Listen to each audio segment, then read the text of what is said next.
La suite de notre feuilleton maintenant, et je vous rappelle que cette semaine, on revient sur la bataille de Waterloo à l'occasion de son bicentenaire. 2 jours plus tôt, le 16 juin 1815, Napoléon remportait sa dernière victoire sur le champ de bataille de Ligny, un moment d'histoire qui donne lieu à une reconstitution haute en couleurs, Waterloo pleine de souvenirs, épisode 2. C'est signé François Baudonnet, Olivier Billot, Frédéric Furnémont et Bertrand Catrice. Précédemment, au pied de la butte du lion, symbole de la bataille, un agriculteur fait pousser du blé sur l'histoire.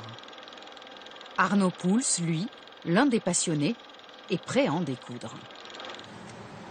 Événement ce week-end à Ligny, on commémore les 200 ans de la dernière victoire de Napoléon, juste avant Waterloo. Quel régiment, quelle association? Premier régiment de lanciers de la garde. Ok. Il a conduit pendant plus de 9 heures depuis le centre de la France. Avec sa famille et ses 3 pur sang, Bernard Simzac marche sur les traces de Napoléon. Alors lui, c'est le guerrier. Quand il va avoir les charges, faut pas le pousser, il faut le retenir parce qu'il sait ce que c'est et il y va volontiers. Dans la vraie vie, il est retraité. Mais cette semaine, Bernard est général des lanciers de la garde de l'empereur. Arnaud, le militaire belge, lui, est officier chez les grenadiers français. Allez, caporal défroqué, on bouge ses hommes! Et déjà, il passe la troupe en revue. Il faudrait un petit peu mettre du brol là-dedans. Ah oui, il n'a pas de forme. Il est tout aplati. C'est son butin en fait, le sac à dos du soldat. Donc automatiquement, il met toutes ses affaires. Donc un sac vide à l'époque, ça n'existe pas. Le campement ressemble au détail près à celui d'il y a 200 ans. Vive l'empereur! Alors quand par surprise arrive Napoléon en personne, Bonjour madame. c'est l'effervescence. Je commence mon petit tour de bivouac. Je ne fais pas une revue maintenant. Il y en aura certainement, mais là je prends connaissance avec le bivouac. Sous son bicorne, l'empereur des Français s'appelle en fait Franck Sanson, profession avocat. Et même quand le 21e siècle vient percuter l'histoire, il reste droit dans ses bottes. Qu'est-ce que c'est que cet engin qu'on vient de croiser là? Je sais pas, mais il y a plein d'engins comme ça et vous avez remarqué, ils se déplacent tout seuls. Mais on m'a dit que les chevaux étaient à l'intérieur.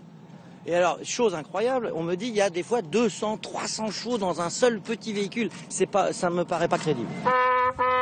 Comme à l'époque, les combattants viennent de toute l'Europe.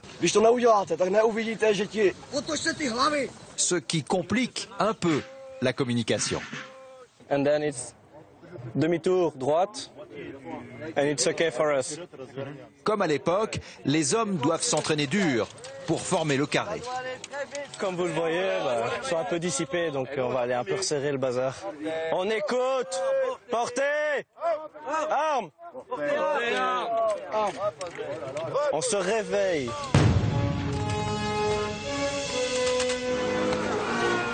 En ce 16 juin 1815, 2 jours avant Waterloo donc, l'armée française inflige une lourde défaite aux Prussiens du maréchal Blücher. Gardez l'alignement! Pour Arnaud, Franck et Bernard, comme pour les 1500 reconstitueurs qui les entourent, ils ne rejouent pas la bataille. Non, ils la vivent. On a pu faire de nombreuses charges et c'était une belle bataille. Vive l'empereur! Les hommes ont été glorieux. Et je vous dis, les Prussiens sont écrasés et ils se sauvent. La bataille finie, l'heure est venue de récompenser les braves. Est-ce que le soldat Moustache est par ici? Moustache, on m'a dit que vous aviez combattu vaillamment. Oui. On m'a dit que vous aviez tué à vous tout seul, d'une seule main, 2 Prussiens. Oui. Comment telle chose est possible? Oui. Ah oui, vous avez des grandes mains quand même. Hein. Eh bien, j'ai décidé de vous nommer légionnaire.